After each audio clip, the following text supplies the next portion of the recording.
بیٹھ کر نماز پڑھنا کب جائز ہے؟ کیا عذر کی وجہ سے جیسے ٹانگ وغیرہ میں درد ہو تو بیٹھ کر نماز پڑھ سکتے ہیں؟ شوکت وانی کشمیر سے۔ جی جناب، مجبوری میں جائز ہے۔ اگر آپ فرض نماز، نفل تو ویسے بھی بیٹھ کے پڑھ سکتے ہیں، لیکن فرض نماز اگر آپ ٹانگ میں درد وغیرہ ہے، کھڑے ہو کر پڑھنا مشکل ہو رہا ہے، تو مجبوری میں بیٹھ کے پڑھ سکتے ہیں۔ سگے بھائی کو زکوٰۃ دینا، کیا اپنے سگے بھائی کو زکوٰۃ دے سکتے ہیں جبکہ دونوں اکٹھے رہتے ہوں اور کھانا پینا بھی ایک ہو؟ خرم کشمیر سے۔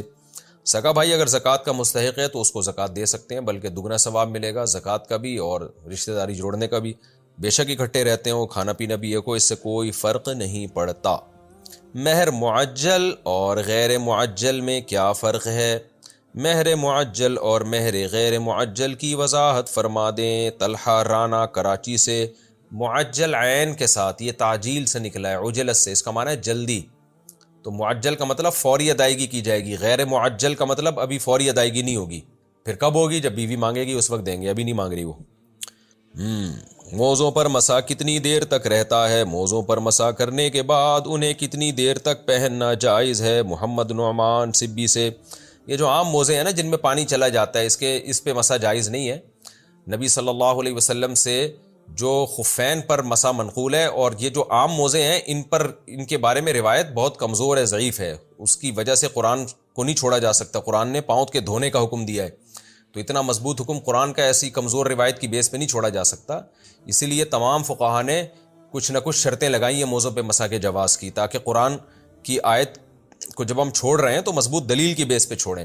اس پر خیر میں اور بھی پہلے بھی بات کر چکا ہوں۔ تو یہ عام جو موزے لوگ پہن رہے ہوتے ہیں جن میں پانی آرام سے چلا، ان کو تو پہن کے آپ پورا پاؤں دھو سکتے ہو آرام سے، تو اس لیے ان پر جائز نہیں۔ باقی جن موضوع پر مسح جائز ہے، جس کی تفصیل کئی بار بیان کی جا چکی ہے، تو اس پر یہ ہے کہ آپ نے جب وضو کر کے یا صرف پاؤں دھو کے بھی موزے چڑھائے ہوں، تو جس ٹائم وضو ٹوٹے گا، یعنی ہوا خارج ہوگی یا حدث لاحق ہوگا، اس کے بعد سے لے کر 24 گھنٹے تک آپ کا مسح برقرار رہے گا۔ اگر آپ اقامت کی حالت میں، اور اگر آپ سفر کی حالت میں تو 72 گھنٹے تک رہے گا، 3 دن تک۔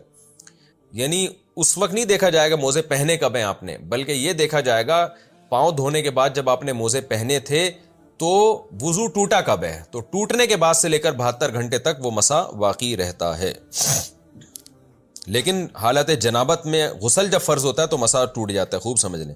ہمارے حضرت بہت استقامت والے تھے، لیکن پھر بھی فرماتے تھے کہ یہ اللہ کا فضل ہے کہ اللہ نے ہم پہ 5 نمازیں فرض کر دی، آپشنل نہیں رکھا۔ آپشنل ہوتی ہے نا، اختیاری ہوتی تو شاید کوئی بھی نماز نہ ہوتی، ہم سے سوچتے ہی رہتے کہ چلو 5 نمازیں پڑھنا ثواب ہے تو پرسوں سے پڑھیں گے۔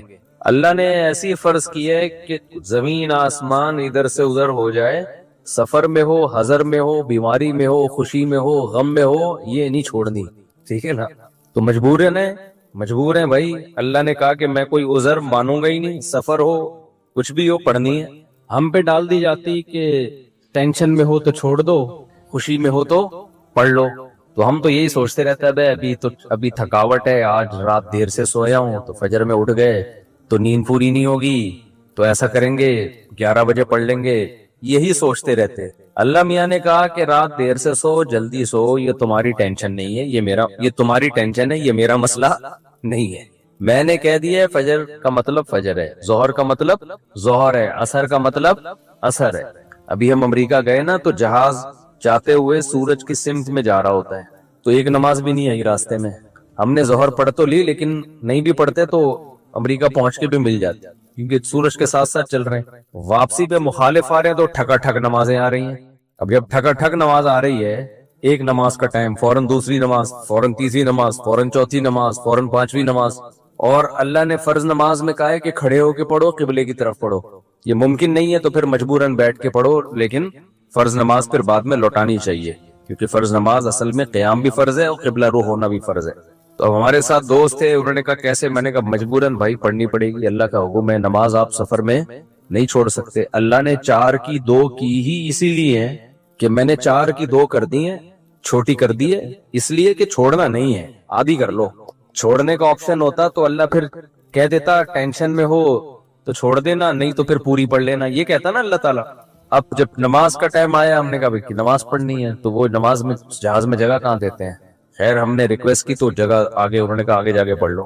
تو ہم نے کیا کیا, ہم نے کہا بھائی آج کل ایک ایپ آ رہی ہے جو لوگ جہازوں میں سفر کرتے ہیں, اس کا نام ہے حلال فری کر کے کچھ ہے نام, بھول گیا میں, بڑا زبردست نام ہے, آپ لوگ نوٹ کر لیں, وہ کبھی جہاز میں سفر ہونا, حلال ٹرپ, یہ ایپ ڈاؤن لوڈ کر لیں اپنے موبائل میں. اور اگر ڈاؤن لوڈ نہیں ہو رہی تو ڈائریکٹ گوگل پہ بھی سرچ کی جا سکتی ہے, حلال ٹرپ گوگل پہ لکھیں تو وہ ایک ویب سائٹ آ جائے گی, وہ کھولیں, وہ آپ سے مانگے گا جہاز کے ٹائمنگ کیا ہے, کدھر سے کدھر جا رہا ہے, کیا تاریخ ہے, آپ اس میں ڈالیں گے, ٹھک کر کے وہ بتا دے گا کہ آپ کی جو گھڑی میں اس وقت ٹائم ہو رہا ہے اس کے مطابق فجر کتنے بجے, ظہر کتنے بجے, عصر کتنے بجے, مغرب کتنے بجے, عشاء کتنے بجے, اور اتنے بجے قبلہ کہاں ہوگا, اتنے بجے قبلہ جہاز میں کس سمت میں ہوگا. تو بڑی خاندانی ایپلیکیشن ہے, تو وہ آپ جیسے ہی ڈالیں گے ٹھک کر کے, تو ایک گھڑی آپ ایسی رکھیں جو چینج نہ ہو ٹائم اس کا. تو یہ خوب مسئلہ سمجھ لیں کہ جہاز میں آپ کو کھڑے ہو کر نماز پڑھنی ہے, اگر ممکن نہ ہو اجازت نہ دیں پھر مجبوراً بیٹھ کے پڑھیں, لیکن اس نماز کو لوٹا لیں. تو ہم نے تو کھڑے ہو کر اجازت مل گئی تھی, ہم نے کہا چلو پڑھتے ہیں. اس میں یہ آسانی ہے کہ ظہر اور عصر اکٹھی, لیکن کیسے اکٹھی, اس طرح سے اکٹھی کہ ہم نے دیکھا کہ ظہر کا ٹائم ختم ہو رہا ہے, فرض کریں 5 بجے ختم ہو رہا ہے, اور عصر کا ٹائم 5 بجے شروع ہو رہا ہے. تو ہم نے کیا کیا, وضو کر لیا, کیونکہ جہاز کے واش روم میں وضو کرنا بھی آسان کام نہیں ہے, تمیز سے وضو کیا کرو, وہاں پہ ایسا کیچڑ نہ کر دو کہ وہ بولیں نمازیوں پہ پابندی لگا دیں, اس میں وضو تمیز سے, پانی نہ گرے. میں تو وضو کر کے ٹیشو سے صاف نیچے صاف کرتا ہوں تاکہ کوئی نیا بندہ جائے نا, وہ یہ نہ کہے یہ مولویوں کی وجہ سے دیکھو کیچڑ کتنا ہو گیا, پورا امیج نہ جائے. تو صاف ستھرا کر کے بالکل, اس کو کوئی بات نہیں, ہاتھ خراب ہو جائے گا اس کو دھو لو آرام سے, لیکن امیج اپنا خراب نہ کرو کہ یار یہ نمازی لوگ جب بھی جہاز میں آتے ہیں کیچڑ کر کے جاتے ہیں. ایک نے مجھے بتایا, پائلٹ نے, کہ ہم کہیں جا رہے تھے, کہیں اجتماع تھا, تو سارے نمازی بیٹھے ہوئے تھے جہاز میں, تو کہہ رہے جہاز کی حالت یہ ہو گئی تھی کہ جیسے کوئی تالاب بنا ہوا ہوتا ہے, سارے وضو کر کر کے آ رہے ہیں گیلے پاؤں کے ساتھ پورے جہاز میں نا, کہتے ہیں ایسا کیچڑ ہم نے زندگی میں کبھی نہیں دیکھا جہاز میں. تو کتنا برا امیج گیا نا. تو اس لیے صفائی ستھرائی کر کے ان کو لگے کہ کوئی بات نہیں یار, اگر یہ وضو کر بھی لیتے ہیں تو واش روم میں ذرہ برابر بھی گندگی نہیں ہوتی, تو صاف ستھرا کر کے نکلو باہر. اس بیان ابھی شروع کروں گا, لیکن یہ بھی ضروری بات ہے تاکہ جہازوں میں بھی نمازوں کا اہتمام کریں. اللہ کو نماز بہت زیادہ محبوب بھی ہے, اور اللہ کے ہاں جتنی ویلیو نماز کی ہے نا, اتنی کسی حکم کی نہیں. اللہ نے نہیں چھوڑی. میں نے دیکھا ہے لوگ جہازوں میں نمازیں گول کر رہے ہیں, ٹرینوں میں نمازیں گول کر رہے ہیں, شاپنگ میں نمازیں. ہو بھائی میدان جنگ میں اللہ کہہ رہا ہے, میدان جنگ میں, کہ نہیں اگر تم میدان جنگ میں کھڑے ہو کر پڑھ سکتے تو پیدل پڑھ لو, سواری پہ پڑھ لو. اے اللہ بعد میں پڑھ لیں گے نا, جنگ سے جب فارغ ہو جائیں گے پھر پڑھ لیں گے, ابھی کیا ٹینشن ہے. اللہ نے کہا ان الصلاۃ کانت علی المؤمنین کتابا موقوتا, نماز مومنین پر مقررہ اوقات میں فرض ہے, یہ نہیں ہے کہ بعد میں پڑھ لو. کتنے آرام سے کہتے ہیں بھی سفر میں ابھی کہاں جائیں کیا کریں. نہیں بھائی, نمازی آدمی زمین آسمان ادھر سے ادھر ہو جائے, وہ کہتا ہے بھائی چھوڑنی نہیں ہے, کچھ بھی ہو جائے. آج نمازی بھی نمازی نہیں رہے ہیں. تو ہم نے یہ ضرور کیا کہ اس میں وضو بہت مشکل کام ہے, تو اس میں پھر ہم نے یہ کیا کہ بھائی 5 بجے جیسے اپلیکیشن سے پتہ چل گیا شافی وقت کے مطابق 5 بجے ظہر قضا ہو رہی ہے, تو بھائی 4:45 پہ یا 4:50 پہ ہم نے ظہر پڑھ لی, قبلہ رخ کھڑے ہو کر 2 رکعت پڑھی ہے. تھوڑی دیر میں عصر کا ٹائم ہو گیا, اسی وضو سے عصر نمٹا لی. سمجھتے ہو؟ تو یہ اس طرح سے نبی صلی اللہ علیہ وسلم نے نمازوں کو سفر میں جمع کیا ہے. اور یہ جو حدیث ہے نا جس میں آتا ہے نبی صلی اللہ علیہ وسلم نے بغیر کسی عذر کے سفر کے نمازیں اکٹھی پڑھی ہیں ظہر عصر کی, تو اس کا بھی یہی مطلب ہے. ایسے اکٹھی نہیں ہے کہ ظہر کو قضا کر دیا ہو یا عصر کو ظہر کے ٹائم پہ پڑھ لیا ہو, ورنہ پھر یہ جو آیت ہے حافظوا علی الصلوات والصلاۃ الوسطی, نمازوں کی حفاظت کرو خصوصاً عصر کی نماز کی, پھر اس کا مطلب کیا ہو گیا؟ اس کا تو پھر مطلب ہی نہیں بنتا کوئی. تو حدیث کی وہ تشریح کی جائے گی جو قرآن سے میچ کر رہی ہو. تو اس طرح سے پھر مغرب عشاء بھی ایسے پڑھ سکتے ہیں آپ. مغرب کو ڈیلے کر دیا, عام حالات میں یہ مناسب نہیں ہے, نبی صلی اللہ علیہ وسلم کا معمول نہیں تھا, لیکن کبھی کبھار کوئی عذر ہو تو اس طرح سے ڈیلے کیا جا سکتا ہے. تو مغرب کو تھوڑا ڈیلے کیا عشاء کے قریب. صحیح بخاری کی حدیث ہے, اس میں حضرت عبداللہ بن عمر نے اسی طرح جمع کیا ہے کہ مغرب پڑھی, تلبث یسیرا, تھوڑی دیر ٹھہرے, پھر عشاء پڑھ لی. تو اس سے پتہ چلتا ہے کہ جن حدیثوں میں آتا ہے اکٹھی پڑھی ہیں تو ان کا یہ مطلب ہے جو بخاری میں بیان. خیر ابھی یہ ٹاپک نہیں ہے, کیونکہ لوگ کہتے ہیں کہ یہ لوگ حدیثوں کو نہیں مانتے, حدیثوں میں تو 2 نمازیں اکٹھی پڑھنے کا ہے. ہم مانتے ہیں اکٹھی, لیکن اکٹھی کا مطلب کیا ہے؟ تو خلاصہ یہ ہے کہ کسی قیمت پہ بھائی نماز قضا بولو مت کرو. دیکھو بار بار ایک بات بیان کرتا ہوں, اللہ کے حکم میں آسانی ہے, لچک نہیں ہے. کیونکہ دنیا میں کوئی بھی قانون ساز اپنے قانون کو ہلکا نہیں سمجھتا. دنیا میں جو بھی حکومت ہوتی ہے قانون بنائے اور یہ کہے کہ یہ لازم ہے, اس کے بعد پھر وہ لازم نہ کرے, اور تو اس کا مطلب خود اپنے قانون کی ویلیو کو وہ ڈی ویلیو کر رہی ہے نا. یہی مطلب ہو گیا نا. دنیا میں کوئی یہ نہیں کرتا, تو اللہ قانون بنائے اور کہے کہ یہ فرض ہے, سفر میں بھی فرض ہے, حضر میں بھی فرض ہے, پھر اللہ کہ چلو میں نے کہہ تو دیا, باقی تمہاری مرضی. نا نا نا نا نا نا, صحیح ہے, اللہ نے کہہ دیا اب ہے تو ہے, اب آپشنل نہیں ہے. رمضان کی بار بار میں بتاتا ہوں نا, روزے میں مزدور کو بھی روزہ رکھنا پڑے گا, کتنی سخت گرمی ہو, کیونکہ اللہ نے قانون بنا دیا. بھائی بیماری میں سفر میں چھوڑ سکتے ہو, اس کا مطلب تیسرا کوئی عذر نہیں ہے, رکھنا پڑے گا. تو اس لیے جو فرائض ہے نا, واجبات فرائض, اس میں اللہ کے قانون آسان ضرور ہے, لچکدار نہیں ہے. جب ہے تو ہے. اسی میں ایک اور مسئلہ آ گیا عدت کا. کسی عورت کے شوہر کا انتقال ہو جائے, اللہ نے قانون بنا دیا, آسان قانون بنایا. زمانہ جاہلیت میں بہت مشکل تھا. جب کسی عورت کے شوہر کا انتقال ہوتا تھا تو زمانہ جاہلیت میں عورت 2 سال عدت گزارتی تھی. کتنی؟ 2 سال. اور اس 2 سال میں وہ میلی کچیلی رہتی تھی. یہاں تک بھی بعض روایات میں آتا ہے اس کی جگہ کو گندا رکھا جاتا تھا, مینگنیاں لا کے ڈال دی جاتی تھی, گند میں رہے. اسلام نے اس حکم کو ختم کیا. یہ ظلم ہے عورت کے اوپر. اللہ نے حکم دیا 4 مہینے 10 دن بس, اور اس میں میلی کچیلی نہیں رہے گی, نہائے دھوئے, بس زینت اختیار نہیں کرے گی, زیور نہ پہنے, خوشبو کا استعمال نہ کرے, زینت اختیار نہ کرے, باقی نارمل رہے, گھر سے باہر نہ نکلے. وہ ایک صحابیہ نے نبی صلی اللہ علیہ وسلم سے اجازت چاہی کہ بھئی 4 مہینے 10 دن میں یوں کر لوں, میں فلانی جگہ چلے جاؤں. آپ نے فرمایا اللہ تعالیٰ نے تمہیں یہ آسانی دی ہے کہ وہ زمانہ جاہلیت کا حکم اللہ نے منسوخ کر دیا, اب اتنی آسانی دے دی, تو اب اس حکم کو فالو کرنا پڑے گا. اب آج کل خواتین کیا کرتی ہیں, شوہر کی ڈیتھ ہوئی, جو دیندار نہیں ہے ان کی تو بات ہی نہیں کر رہا نا, ان کی نظر میں تو عدت ودت کی کوئی 2 ٹکے کی حیثیت ہی نہیں ہے, وہ تو اس کو تقیانوسی حکام سمجھتی ہیں. لیکن جو دیندار ہیں وہ بھی بھائی, وہ ڈیتھ ہوئی, شوہر کا چہرہ دیکھنے کے لیے جا رہی ہیں اسپتال, پھر وہ فلانے کے کام سے جانا ہے تو آج فلانے کے کام سے جانا ہے, تو آج یوں کرنا ہے, آج یہ کرنا ہے, یہ فلانے پورشن میں چلی جاتی ہوں, ماموں کے گھر جا کے عدت گزار لیتی ہوں. بھائی اللہ تعالیٰ نے جو عدت کے حکام دیے ہیں, شوہر کی ڈیتھ ہوتے ہی عورت کی عدت بولو شروع. اور عدت میں 2 کام لازمی ہیں, گھر سے نہیں نکلنا ہے, زینت اختیار نہیں کرنی. اب اس میں لوگ ہمیں تنگ کرتے ہیں, یار وہ چہرہ دیکھنے جانا چاہتی ہے ہاسپٹل میں, بھائی شوہر کو گھر لے آؤ. اگر بیوی نے اپنے شوہر کو دیکھنا ہے, میت کو گھر لے آؤ. عورت نہیں روڈ پہ آ سکتی, جنازے کی چارپائی کے پیچھے پیچھے جا رہی ہوتی ہے گھر سے باہر نکل کے, پھر اللہ کو غضب آئے گا. جب میں نے ایک آرڈر دے دیا ہے اس کو ہلکا کیوں لے رہے ہو؟ عیادت کے لیے نہیں جا سکتی وہ, سمجھ رہے کہ بھئی فلاں بیمار ہے تو چلو میں عیادت کے لیے چلی جاؤں, فلاں کی ڈیتھ ہو گئی چلو میں تعزیت کے لیے. حج ختم ہو جاتا ہے اس سے. حج کی کتنے مسئلے آتے ہیں, عورت نے حج کی درخواست دی ہوئی ہے, نام آ گیا, حج پہ جانے کی تیاری ہو گئی, شوہر کا انتقال ہو گیا. اب جس دن جانا ہے 4 مہینے تو ہو جائیں گے, 10 دن رہ جائیں گے.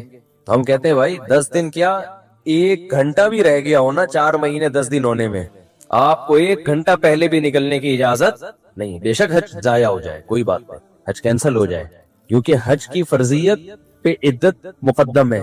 حج اگلے سال بھی ہو سکتا ہے, عدت تھوڑی ہو سکتی ہے. تو ہاں یہ اللہ نے آسانی رکھتی ہے کہ جس عورت کا کوئی کمانے والا نہ ہو, اللہ نے لچک, جہاں شدید ضرورت تھی وہاں اللہ نے خود بخود لچک رکھ دی کہ بھوکے تو نہیں مر سکتے نا, کمانے والا کوئی نہیں ہے تو کمانے کے لیے جا سکتی, مجبوری ہے وہی کمانا. اس میں فقہاء نے بیان کیا دن دن میں جائے بغیر زینت اختیار کیے, اور دن میں واپس آ جائے, اور صرف کمانے کی حد تک باہر نکلے, ادھر ادھر نہ جائے. اب اس میں خواتین یہ کیوں ایسے کیا, بھائی اللہ کا حکم ہے, اب اس میں آپ کو چونو چرا کی اجازت بولو نہیں ہے, بس آرڈر دے دیا. پھر اللہ نے یہ بھی حکم نازل کر دیا کہ اگر عورت پریگنینسی میں ہے تو بچہ ہوتے ہی اس کی عدت ختم ہو جائے گی. دیکھو ہمارے نبی صلی اللہ علیہ وسلم بھی اللہ کے آرڈر کے سامنے کیسے اپنی عقل نہیں استعمال کرتے تھے. ایک صحابیہ کو حمل تھا, ان کے شوہر کی ڈیتھ ہوئی ہے اور ادھر بچہ پیدا ہو گیا, ادھر ڈیتھ ہوئی اور ادھر فوراً. اب ان کو خیال ہوا بھائی اتنی جلدی تو عدت پوری نہیں ہوتی, تو کیا کر رہے ہیں, نبی نے سے مسئلہ پوچھا گیا, آپ نے فرمایا ختم. جب اللہ نے کہہ دیا وَأُولَاتُ الْأَحْمَالِ اجلہن ان یضعن حملہن، کہ حمل والی عورت کی عدت یہ ہے کہ بچہ جن لے. تو بچہ جن دیا تو اللہ نے تو نہیں کہا کہ 1 سیکنڈ بعد جنے یا 1 سال کے بعد جنے. اللہ نے یہ کہا ہے اللہ نے قرآن میں. تو ہمارے نبی بھی اللہ کے حکم کو کیسے فالو کرتے تھے نا. اگر یہی بچہ پہلے پیدا ہو جاتا، پیدا ہوتے ہی شوہر کی موت ہو جاتی.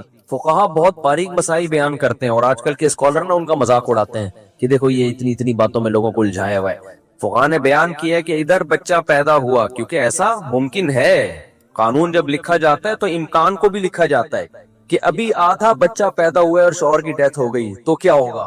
ایک ہے بچہ پیدا ہوتے ہی شوہر کی ڈیتھ ہو جائے، تو بچہ چونکہ پہلے پیدا ہوا ہے، شوہر کی ڈیتھ بعد میں ہوئی ہے، تو اب عدت کیا ہوگی؟ اب 4 مہینے 10 دن چلے گی. ادھر شوہر کی ڈیتھ ہوئی اور فوراً بچہ پیدا ہو گیا تو عدت ختم. اب ایسے بھی کیس قیامت تک کے لیے دین آیا ہے نا. ایسا بھی ممکن ہے کہ شوہر کی ڈیتھ ہوئی اور بچہ آدھا پیدا ہوا ہے اور ادھر ڈیتھ ہوئی اس کی، یعنی ولادت ہو رہی تھی اور شوہر کا انتقال. امکان تو ہے نا، لا جب لکھا جاتا ہے نا تو اس میں امکانات بھی لکھے جاتے ہیں. تو فقہا نے اس میں بھی بحث کی ہے کہ اس صورت میں کیا ہوگا. یا عورت کنفیوز ہے، پتہ ہی نہیں چل رہا کہ جب اطلاع ملی ہے تو بچہ پیدا ہو چکا تھا یا نہیں ہوا تھا. اس کے بھی فقہا نے احکام لکھے ہیں. تو بہت باریکیوں میں جا کے، تاکہ آئندہ آنے والے لوگوں کو کنفیوژن نہ ہو. آپ کتاب میں جا کے دیکھو، ہر مسئلہ فقہا نے ڈسکشن کی ہے اور اس کو بیان کیا ہے. تو ذرا سے فرق سے عدت کا حکم چینج. لیکن کیوں اتنا احتیاط کیوں بھائی؟ اللہ کا جب لا ہے تو وہ 2 اور 2 4 کی طرح ہے. سمجھتے ہو کہ نہیں سمجھتے ہو؟ جب اللہ نے کہہ دیا کہ بھائی جو حمل والی عورت ہے اس کا بچہ پیدا ہوتے عدت ختم، اگلے سیکنڈ میں بچہ پیدا ہوا عدت ختم. حضرت عائشہ کا قول ہے یا کسی صحابی کا کہ شوہر کو ابھی غسل بھی دیا جا رہا ہو نا، ابھی دفنایا بھی نہیں جا رہا ہے اور بچہ پیدا ہو جائے تو بس ختم عدت. چاہے دفنایا بھی نہ ہو، فوراً نکاح کر سکتی ہے وہ، ٹھیک ہے نا، فوراً نکاح کر سکتی ہے. تو اللہ نے اجازت دے دی اس میں. اب اس میں حکمت کیا ہے ہمیں نہیں پتا بھائی، اللہ کا حکم ہے، نص وارد ہو گئی تو نبی نے بھی اس پر عمل کیا، صحابہ نے بھی، ائمہ مجتہدین نے بھی.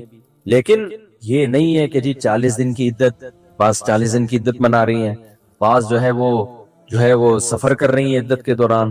تو ہاں گھر اکیلا ہے، وحشت ہے اس میں، بہت زیادہ خوف ہے، کوئی خطرہ ہے چوری چکاری کا، تو مجبوری میں پھر وہ گھر چینج کر سکتی ہے. جیسے کوئی ایسی جگہ پہ رہ رہی ہو جہاں چور ڈاکو کوئی ساتھ رہنے والا نہ ہو، وہ ایک الگ مسئلہ ہے. دودھ پیتے بچے کی الٹی کیا ناپاک ہے؟ یہ سوال پوچھا ہے جی ام عیسیٰ نے مان صحرا سے. دودھ پیتا بچہ اگر ماں کے کپڑوں پر الٹی کر دے تو کیا یہ کپڑے ناپاک ہو جائیں گے؟ دیکھیے، دودھ پیتے بچے کی الٹی اور بڑی عمر کے آدمی کی الٹی کے احکام میں کوئی فرق نہیں ہے. اگر منہ بھر کے الٹی ہوئی ہے، یعنی منہ بھر کا مطلب کہ بہت زیادہ الٹی ہوئی ہے اور منہ فل جیسے بھر جاتا ہے، تو چاہے بڑے کی الٹی ہو یا بچے کی الٹی ہو، دونوں ناپاک ہیں. اگر وہ یعنی یہ ہتھیلی کی گہرائی جو ہے نا، جو 5 روپے کا آج کل سکہ ہوتا ہے، اس کے بقدر اگر لگی ہوئی ہے تو کپڑا ناپاک ہے. اس سے کم ہے تو شریعت میں معاف ہے وہ. اور اگر تھوڑی سی الٹی ہے تو چاہے چھوٹے بچے کی ہو یا بڑے کی ہو، وہ پاک ہے. اور عام طور پہ بچوں کو الٹی نہیں ہوتی، ابکائی سی آتی ہے. وہ جب دودھ پیتے ہیں تو تھوڑی سی وہ طے کرتے ہیں، وہ الٹی نہیں ہوتی، وہ تو وہی دودھ ہوتا ہے جو اوپر رکھا ہوا ہوتا ہے، وہی ریپیٹ ہو جاتا ہے، تو وہی واپس آ جاتا ہے. تو وہ الٹی نہیں ہے، وہ بالکل پاک ہے، اس میں وہم نہیں کرنا چاہیے. فجر کے بعد سونا کیسا ہے؟ فجر کی نماز کے بعد کیا سونا جائز ہے؟ علی صاحب ملیشیا سے. اسلاف میں بہت سے حضرات ایسے گزرے ہیں جن سے فجر کے بعد سونے کی ممانعت منقول ہے. البتہ قرآن و حدیث میں ایسی کوئی ممانعت نہیں ہے، ایسی کوئی دلیل نہیں ہے جس سے پتہ چلتا ہو کہ فجر کے بعد سونا ناجائز ہے. اسلاف اس کو ناپسند کیا کرتے تھے. اس لیے کیوں ناپسند کرتے تھے؟ اس لیے کہ اسلام نے جو ہمیں احکام دیے اور فطرت نے جو احکام دیے ہیں، اس سے یہ بہرحال پتہ چلتا ہے کہ یہ کوئی سونے کا ٹائم نہیں ہے. دیکھیے، اگر فجر کے بعد اسلام نے ہمیں سلانا ہوتا تو فجر کی نماز میں اٹھاتا کیوں ہمیں اسلام؟ یعنی یہ تو عجیب سی بات ہوئی نا، کسی کو اٹھا کے دوبارہ سلایا جا رہا ہے.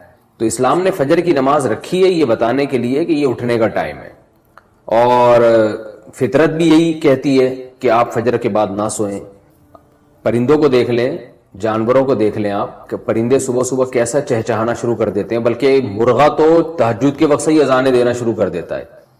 اور آپ صلی اللہ علیہ وسلم نے فرمایا لا تسبوا الدیک فانه یؤذن للصلاۃ، مرغے کو برا مت کہا کرو اس لیے کہ وہ اذان کے لیے، وہ نماز کے لیے جگاتا ہے.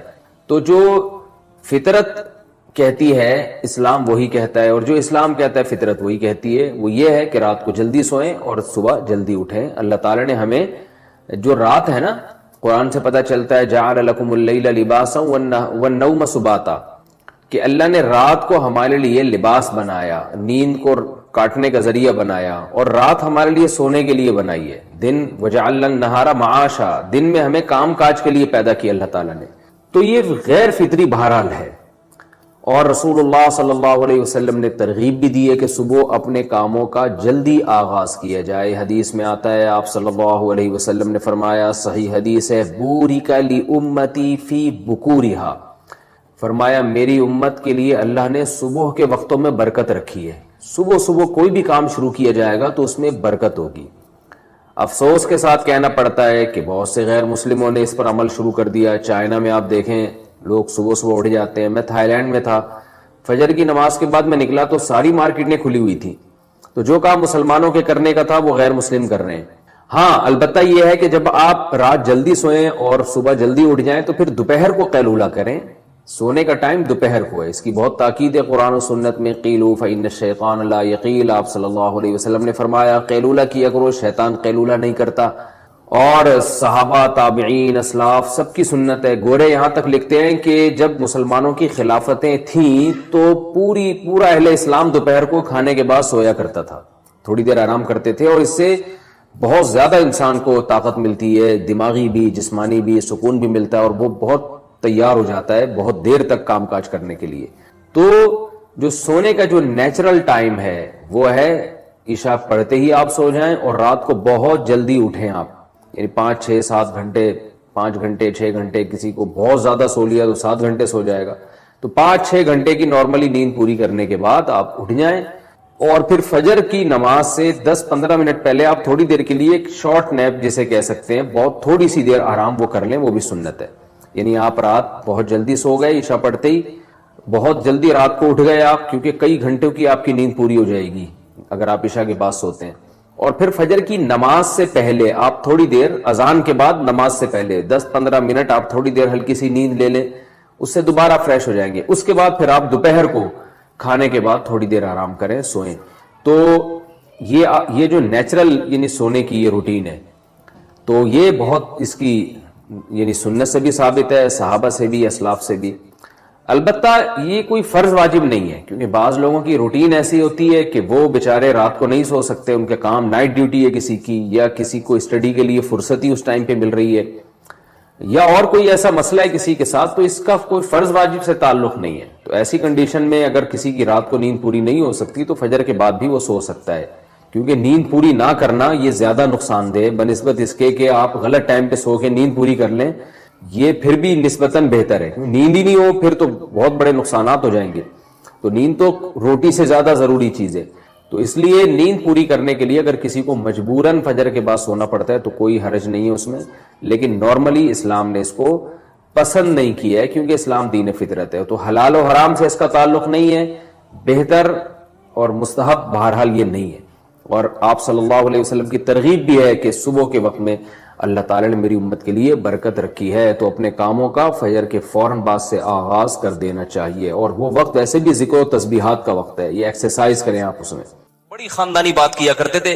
آج وہ باتیں ہمیں سمجھ میں آ رہی ہیں. اس وقت تو ہم مدرسے میں ہی رہتے تھے نا، باہر دنیا میں نکلے نہیں تھے، تو ہم کہتے پتہ نہیں کس قسم کی باتیں کر رہے ہوتے. آج جب دنیا میں نکلے ہیں تو پتہ چلا بھائی بڑی صحیح قسم کی باتیں کر رہے ہوتے. حضرت فرماتے تھے دنیا کی محبت کے 2 شعبے، اصل میں تو 3 شعبے ہیں. جب ہم کہتے ہیں نا دنیا سے محبت نہ کرو، تو اس کے بہت سارے شعبے، لیکن میجر شعبے اس کے 3 ہیں. یہ 3 چیزوں کو کہا جاتا ہے دنیا سے. نمبر 1 حب باہ. باہ کا مطلب شہوت پرستی، ٹھرک، لڑکیوں کو دیکھنے کا ہر وقت، فحش فلمیں کا، اور ہر وقت جو ہے نا حلال پہ کم بخت کو قناعت ہی نہیں ہو رہی ہے. کچھ ایسے ٹھرکی سوسائٹی میں ہوتے ہیں کہ نہیں ہوتے، کہیں کوئی انٹی گزر رہی ہو تو گھر تک پہنچا کے آئیں گے اس کو. اپنی بیوی سے بات کرنے کا ٹائم نہیں ہے، ہر ایک کی بیوی کو گھور گھور کے ان سے برداشت ہی نہیں ہوتا. اٹ از کالڈ ٹھرک. یہ حب باہ کہلاتی ہے. کیا کہلاتی ہے؟ اس کو لفظ یاد رکھ لیں، حب باہ. باہ ہونی چاہیے. باہ کہتے ہیں مردانگی کو. یہ باہ تو ضروری چیز ہے صحت کے لیے. یہ نہ ہو تو آدمی شادی کیسے کرے گا، اولاد کیسے ہوگی، بیوی سے محبت کیسے کرے گا. لیکن باہ ایک حد سے آگے تجاوز کرتی ہے تو یہ ٹھرک بن جاتی ہے. یعنی حب باہ کا اردو میں آسان نام لفظ کیا اس کے لیے؟ ٹھرک. نہیں ہے بات سمجھ میں؟ تو باہ تو ہونا ضروری ہے. اگر باہ ہی ختم ہو جائے گی تو پھر تو آدمی نہیں رہے گا نا, وہ تو پجامہ ٹائپ کی چیز بن جائے گا بالکل. لیکن حب باہ کہتے ہیں ٹھرک کو. ایک ہوتی ہے ٹھرک حد سے بڑی ہوئی. کہیں بھی کوئی لڑکی نظر آئی تو ٹھرک کے علاوہ کسی اور نیت سے دیکھتا ہی نہیں ہے اس کو. ہوتے ہیں ایسے سوسائٹی میں لوگ, ان کا علاج بھی کرنا پڑتا ہے, ان کو چھڑوانا پڑتا ہے کچھ دن, عورتوں سے دور رکھنا پڑتا ہے. کسی کو لڑکوں کی ٹھرک بھی اللہ معاف فرمائے تو بہت ہی غلیظ ٹھرک ہے, یہ بھی پڑ جاتی ہے کسی کو. تو اتنی ہو کنٹرول میں, شہوت کنٹرولڈ ہونی چاہیے. آپ کو حلال اور حرام کا فرق ہونا چاہیے. تو جس کے اندر یہ ٹھرک ہے تو اس کو بھی تصوف کی اصطلاح میں کہا جاتا ہے یہ دنیا کی محبت کا مریض ہے. ہوتے ہیں کچھ لوگ ایسے, نماز بھی پڑھ رہے ہیں, روزے بھی رکھ رہے ہیں, زکاتیں بھی دے رہے ہیں, اللہ اللہ بھی کر رہے ہیں, مگر کہتے ہیں بھائی عورت ہماری مجبوری ہے. بھائی وہ کیا کہتے ہیں بھائی, تو بس وہ کہیں بھی ایسے, میں نے دیکھا کاؤنسلنگ کرنے والے نیک لوگ کسی خاتون کو سمجھا رہے ہیں کہ اپنے شوہر سے محبت کرو. اتنی محبت سے سمجھایا کہ عورت کو اس سے محبت ہو گئی, کیونکہ اس مرد کے اندر ٹھرک تھی. یہ سمجھاتے ہوئے اس کی نیت کیا تھی؟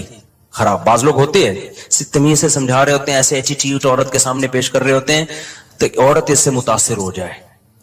تو بتاتے نہیں ہے کہ ہم برے ہیں, لیکن ایٹیٹیوڈ سے لگتا ہے کہ بھائی تم 2 نمبر آدمی ہو. تم کیا ہو؟ ایک آدمی کہا میں کسی داڑھی والے کے پاس اپنی بیگم کو لے کر گیا تاکہ وہ میری بیگم کو سمجھائے. وہ داڑھی والا کہہ رہا آدھا گھنٹہ تک میری بیگم ہی کو دیکھتا رہا کم وقت. کہہ رہا مجھے اتنا غصہ آیا. تو میں نے کہا تم پہلے تحقیق تو کر لو کہ کس کے پاس لے کے جانا ہے, کس کے پاس لے کے نہیں جانا. سمجھواؤ اس آدمی سے رہے ہو جس کے بارے میں خود خطرہ ہے کہ اتنا نہ سمجھا, ایسا نہ ہو یہ سمجھا کے اپنے ساتھ ہی لے جائے. بعض لوگ سمجھانے کے لیے گھر پہنچ جاتے ہیں. تو ٹھرک کہ بھائی جو اللہ نے آپ کے لیے بنائی ہے وہ آپ کی ہے, باقیوں سے نا امید, ختم, ہماری کچھ نہیں لگتی, ایسی کی تیسی جاؤ بھائی. یہ ٹھرک جس دن ختم ہو گئی تو اس کا مطلب دنیا کی محبت 1/3 آپ کے اندر ختم, 1/3 آپ انسان کے بچے بن گئے. دوسرا شعبہ حب مال, پیسے کی ٹھرک. پیسے کی محبت بری نہیں ہے, یہ نیچرل ہے, کیونکہ پیسوں سے بہت ساری ضرورتیں پوری ہوتی ہیں انسان کی. محبت نہ ہوگی تو کمائے گا کیسے؟ ایک آدمی کو نوٹ اچھے ہی نہیں لگتے تو وہ صبح جائے گا, کمائے گا, مزدوری کرے گا وہ.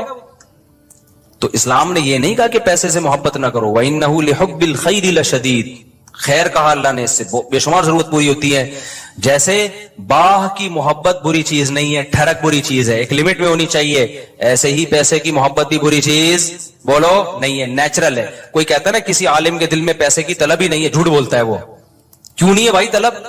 یہ کیسے ممکن ہے کہ ایک عالم دین و بزرگ کو پیسے کی طلب ہی ختم ہو جائے؟ وہ کھائے گا کہاں سے؟ بھیک مانگے گا لوگوں سے, بیوی بچوں پہ کیسے خرچ کرے گا, پڑھائے گا کیسے اپنی اولاد کو, اور شادیاں کیسے کرے گا؟ ایک نہیں ہوتی 2-3 کہاں سے کرے گا وہ؟ تو یہ جو اس طرح کی باتیں کرتے ہیں نا, حضرت جی کے دل میں پیسہ ہونا نہ ہونا برابر ہے, حضرت کو کہیں سے 1 کروڑ روپے آ جائیں یا نہیں آئے کوئی صحت پیسہ نہیں پڑتا. اس کا مطلب یہ حضرت کے اندر کے سافٹ ویئر کیا ہیں, یہ اپڈیٹ ہی نہیں ہے. یہ ایسے ہی جیسے ہمارے حضرت اتنے نیک ہیں, کوئی عورت گزر جائے, حسینائیں آ جائیں, کوئی کچھ ہوتا ہی نہیں ہے. بھائی حضرت نہیں ہے, یہ کچھ اور چیز فلم ہے. یہ کیس کچھ کیا ہے, یہ کچھ الگ کیس ہے, ان کو علاج کی ضرورت ہے. میں اکثر لطیفہ سناتا رہتا ہوں, وہ پرانا ہو گیا بہت, اب دوبارہ سنا دیتا ہوں. وہ ایک دیہاتی کسی مولوی صاحب کے پاس گیا کہ مولوی صاحب متقی, بار بار قرآن کہتے ہیں متقی جنت میں جائیں گے, متقی جنتی, متقی کسے کہتے ہیں؟ وہ بیچارے دیہاتی مولوی تھے, انہوں نے کہا متقی اسے بولتے ہیں جو حسینائیں گزر جائیں بال ہلاتی بھی لہلاتی بھی, اسے کچھ بھی نہیں, اتنا نیک ہے, اسے کوئی فیلنگ ہی پیدا نہیں ہوتی. تو وہ بیچارہ دیہاتی, وہ اس نے بولا اچھا اس کو تو ہماری زبان میں اس کو تو ہجڑا بولتے ہیں, تو جنت صرف ہجڑوں کے لیے بنی ہے کیا؟ تو وہ مولوی صاحب نے غلط ایکسپلین کیا. بھائی جب عورت کا اس طرح ہوگا تو انسان کے جذبات تو پیدا ہوتے ہیں. ٹھرک کا مطلب یہ ہوتا ہے حد سے بڑھی ہوئی, حلال اور حرام میں رغبت پیدا ہونا تو نیچرل ہے. اس رغبت کو پورا مت کرو, اس کو کنٹرول میں رکھو.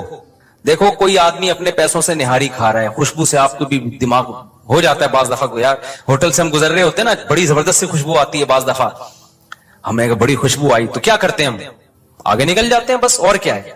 اب خوشبو بڑی زبردست ہے, آپ نے اسے پلیٹ چھین کے کھانا شروع کر دیا, یار بڑی زبردست, میں اسے برداشت نہیں ہو رہا. اگلا کہے گا برداشت نہیں ہو تو برداشت کر بھائی, تو یا تو اپنے پیسوں سے خرید کے کھا لے, کہہ رہے پیسے نہیں ہے تو پھر برداشت کر بھائی. تو یہ ہے ٹھرک. یہ کیا کہلاتی ہے؟ ڈھکن کھلا,